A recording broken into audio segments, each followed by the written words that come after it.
Hey, what's up, Star Status? It's 3D the Rap Star, aka is the Benz Man. And in today's video, we're gonna be talking about the worst top 3 luxury cars to own or buy. So as you can see in the background, it's already uploaded. And this right here is one of my favorite cars, so it's sadly to say, I love the Bentley GT. I love it, but as models get more affordable, look at this.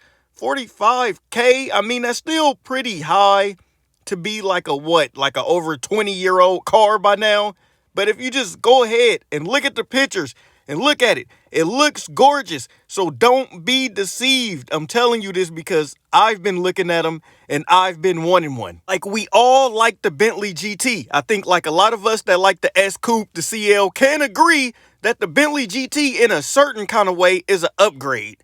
Not in every kind of way, because the S Coupe all around, it's hard to believe from some people that the S Coupe is still the better car all around. Now remember, if you got money, any car could be reliable, because if it's unreliable, you can always just pay and put it back on the road to make it reliable. But Toyota Camry owners are not going for that. Toyota Camry owners are not looking at a Bentley like, hey, I want to buy it because it look good. We're going to buy this Camry because we are steer free from the problems that come attached to the car. And so as the prices get more affordable, we might want to steer clear of it because these reliability problems. And one time I was at a dealership, looking for one. I seen one go by as I was looking for a Mercedes. Someone said that works there, and the mechanic that was there said, you don't want that car, bro. That car is nothing but mechanical problems. And if you take a look at this, you can go ahead and see right here. Most evaluations of how reliable a car is how often it needs repairs and how much those repairs cost. Unfortunately, to owners of Bentley, those cars fare poorly in both categories.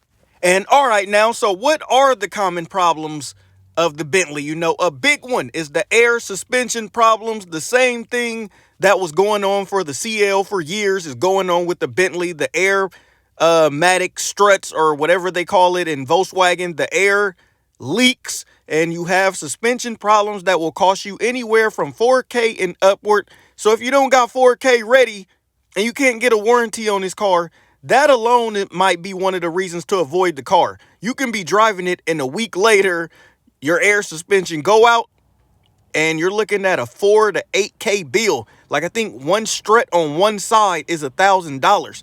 So it really come down to this car being high price for maintenance and everything, and no parts for certain things. Like, you buy the car, it's a limited quantity and you can't get certain parts for these cars. And so it's really coming down to the absurd prices to fixing these things. So yeah, you go buy a 30K one off a used lot, it looked great until it's time for those repairs. Like, even go ahead and listen to this. Like, listen to what he's saying.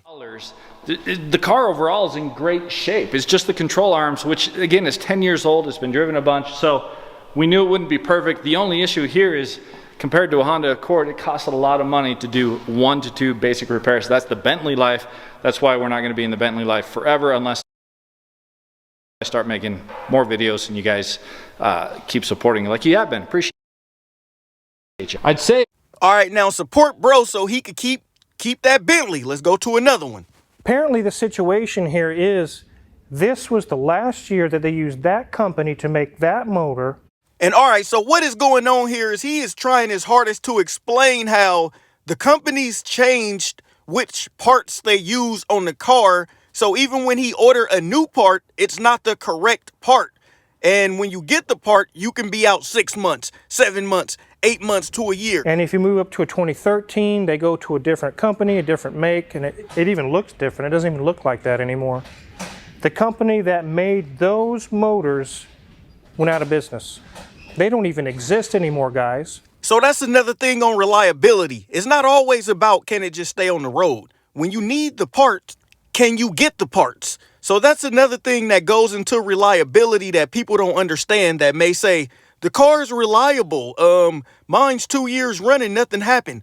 But wait until something does happen. That's what play a huge role. So shout out to Car Wizard, because in that video, he break everything down about what's wrong with those Bentleys. Now let's get into another one. The Maserati Ghibli. Like, look at the price on this thing. what is it? 16.9. Man, that's a wonderful price. Oh man, instead of getting that new Toyota Camry, why don't I just go get a Ghibli? Look at the price. Look at the mileage. Look at the miles. Look how low the miles is. Oh man, this is attractive.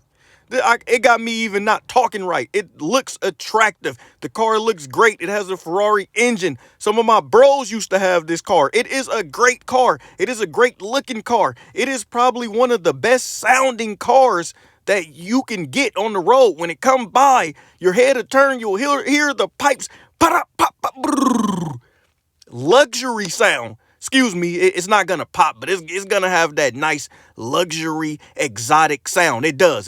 Hands down, Maserati makes some of the best exhaust sounds. And all right, if we look right here, someone literally just had a genuine question.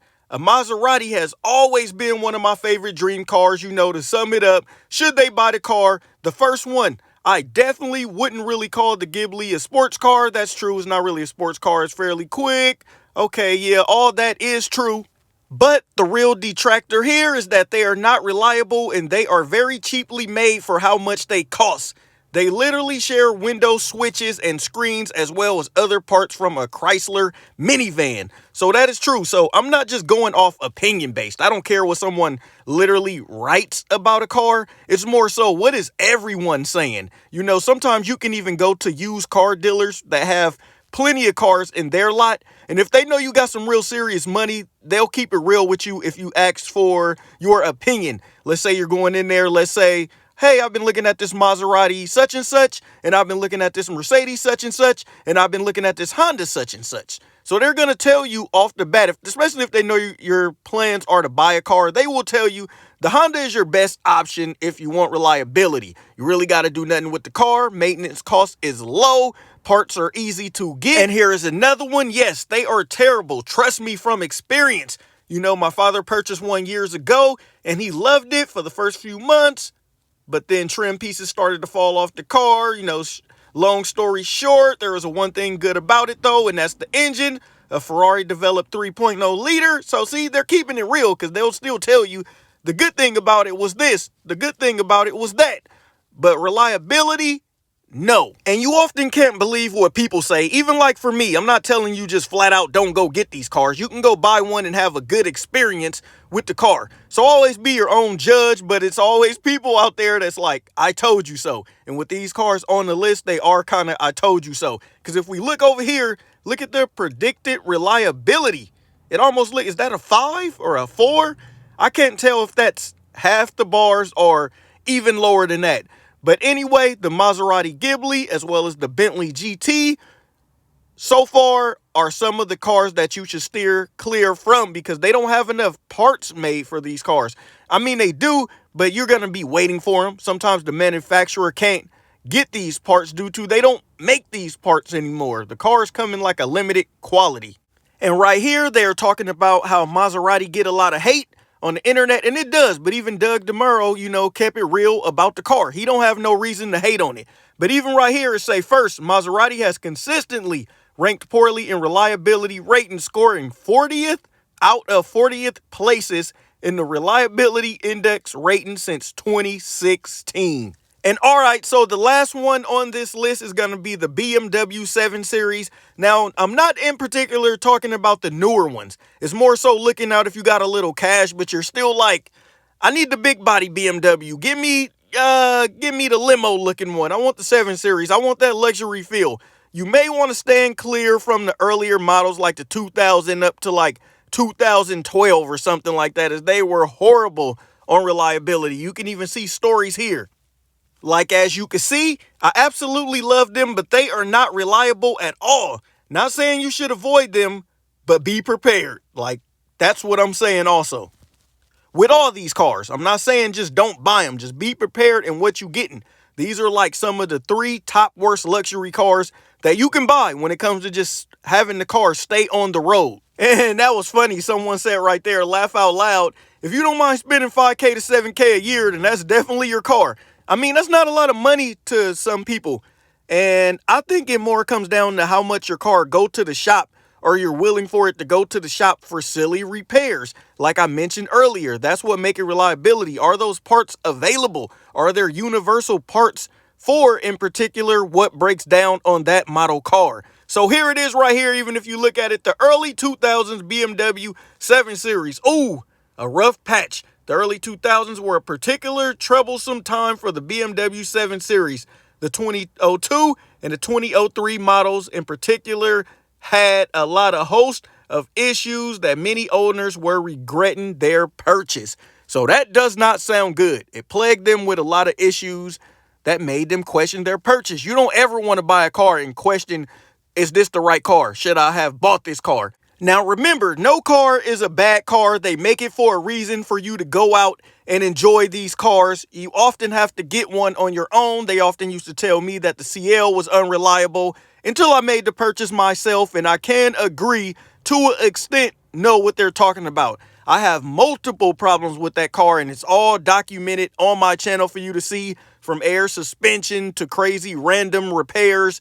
So I get what they're talking about. Once you start playing with these luxury cars, it's a whole different ball game. So I hope y'all enjoyed the video, and that was like the top 3 cars that they are really saying to avoid. And I love Bentleys, I really do. I can't state it enough.